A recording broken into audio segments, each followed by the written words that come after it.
আজকে আমাদের বাড়িতে ঋষির সবথেকে প্রিয় মানুষটা আসবে, আর তার জন্য আমরা সকলেই আজকে খুব খুশি। কিন্তু সেই প্রিয় মানুষটা বাড়ি আসার পর ঋষি যে কী কাণ্ড কারখানা করবে সেটাই এখন দেখার অপেক্ষা।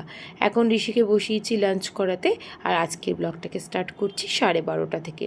So good afternoon everyone and welcome back to my channel. প্রতিদিনের দুপুরের খাবারে ঋষির জন্য যদি একটু দই রাখা হয় তাহলে ঋষি ভীষণ খুশি হয়, কারণ দই খেতে সে খুব ভালোবাসে। আর তার সঙ্গে রয়েছে মাছের ঝোল আর তার প্রিয় পটল ভাজা। যদিও সে মাছ খেতে একদম পছন্দ করে না, জোর করেই তাকে একরকম খাওয়ানো হয়। একটু একটু করে খাওয়ানো তো ধরাতেই হবে। চিকেন মাটন খেতে একদম পছন্দ করে না, তাই এসব দিয়ে তাকে লাঞ্চ করায়।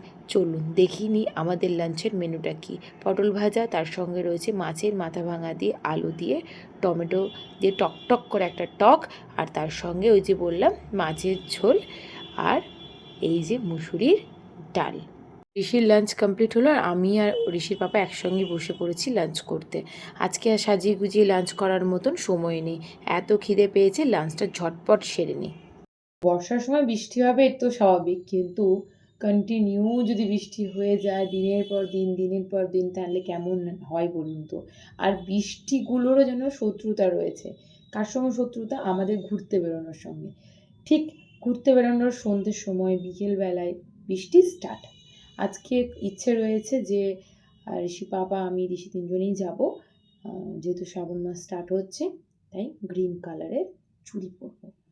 তবে জানি না বৃষ্টি কমবে কিনা, ঝিরিঝিরি বৃষ্টি তো হয়েই যাচ্ছে। তারপরে আবার সন্ধ্যের সময় মা আসবে, আর সন্ধ্যের সময় তো আর যাওয়া যাবে না। ইচ্ছে আছে বিকেলেই যাওয়া। ঋষি ঘুমোচ্ছে, এর মধ্যে রেডিটা হয়ে নিই, আর ঋষি উঠলে ঋষিকে খাইয়ে দাইয়ে নিয়ে বেরোবো।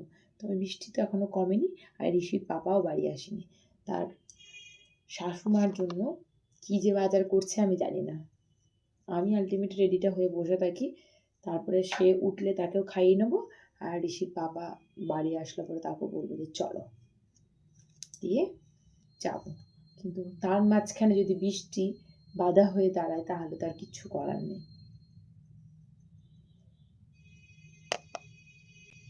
বিকেলে ঘুম থেকে উঠে পড়েছে, তবুও দেখতে পাচ্ছে না তার প্রিয় মানুষটাকে আমাদের বাড়িতে। মন খুবই খারাপ, অভিমানে তো মুখ তুলতেই পারছে না। আসলে অধীর আগ্রহে বসে আছে সেই সকাল থেকে কখন বাড়িতে আসবে, আর তার প্রিয় মানুষের ব্যাগটাকে সে আজার করে দেখবে যে তার জন্য কি কি নিয়ে এসেছে। আর তার থেকেও বড় কথা, তার জন্য গাড়ি বা অন্য কিছু এনেছে নাকি। ব্যাস, বাড়ি আসা মাত্রই এই যে একটা একটা করে জিনিস কিন্তু সেই ঠাকুমার ঝুলি থেকে বেরোচ্ছে। এবার আপনারা ভাবছেন যে প্রিয় মানুষটা তাহলে কে?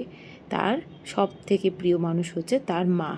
তাই মায়ের সব জিনিসপত্র বেরিয়ে গেছে, কত কিছু নিয়ে এসেছে একবার দেখুন। বিস্কুট থেকে শুরু করে ম্যাগি থেকে শুরু করে জ্যাম, মানে কিছু আর বাকি নেই। যা যা ঋষির দরকার সব কিছু ব্যাগ ভর্তি করে নিয়ে এসেছে। বাবা আর মা যখন ক্যান্টিনে যায় তখন আগেই তারা বাজার করা শুরু করে ঋষির জন্য। ঋষি কী কী খেতে ভালোবাসে, তার কি সাবান লাগবে, তার কি শ্যাম্পু লাগবে, তার কি ক্রিম লাগবে, কি খেলনা পাওয়া যাচ্ছে ভালো, এই সব কিছু দেখে শুনে তারা নিয়ে আসে। আর আমাদের জন্য কাঁচকলা কিছুই আসে না। যাই হোক, আলটিমেট ড্রোন যেহেতু মা নিয়ে আসেনি ক্যান্টিন থেকে, তাই মামা আর পাপার সঙ্গে গিয়ে মামার কাছ থেকে কিন্তু এই গাড়িটা সে আদায় করে নিয়েছে। কি সুন্দর গাড়িটা, শুধু একবার দেখুন। আমি তো দেখেই অবাক হলাম। তারপরে ভাইকে জিজ্ঞেস করলাম, ভাই এর প্রাইস কত? প্রাইস শুনে তো আমার মাথায় হাত। আর দাম হবে নাই বা কেন, গাড়িটা এত সুন্দর, আমার তো ভীষণ পছন্দ হয়েছে। ভাইকে বলছি, ভাই তুই কেন কিনে দিয়েছিস? ভাই বলছে আমারই খুব পছন্দ হয়ে গেছিলো। আর অনেক দিন ধরেই তো ওকে নাকি বলেছে যে আমাকে মামা তুই একটা মনস্টার ট্র্যাক কিনে দিস তো, আর এই গাড়িটার নাম হচ্ছে মনস্টার ট্র্যাক। বারবার ঋষিও দেখে ফোনে সার্চ করে মনস্টার ট্র্যাক। ব্যাস আজকে দোকানে গিয়ে পেয়ে গেছে, মামা ভাগ্নে যৌথ প্রচেষ্টায় গাড়ি বাড়ি চলে এসেছে। এই গাড়ির কিছু ভালো ফাংশন রয়েছে, সেটা আপনাদেরকে বলি। সামনের দিকে মনে হচ্ছে দেখুন ধোঁয়া বেরোচ্ছে, তো এই ধোঁয়াটা বেরোই হচ্ছে একটা ট্যাঙ্কার রয়েছে, ট্যাঙ্কারের মধ্যে জল ভরে দিতে হয়। জল ভরে দেওয়ার পরেই কিন্তু বেশ ঠান্ডা একটা হাওয়া, আর তার সঙ্গে এই ধোঁয়াটাও বেরোয়। ব্লু অ্যান্ড রেড কালারের একটা লাইটও রয়েছে। বেশ সুন্দর দেখতে গাড়িটা, আর ফাংশনগুলোও কিন্তু অসাধারণ। চালাও।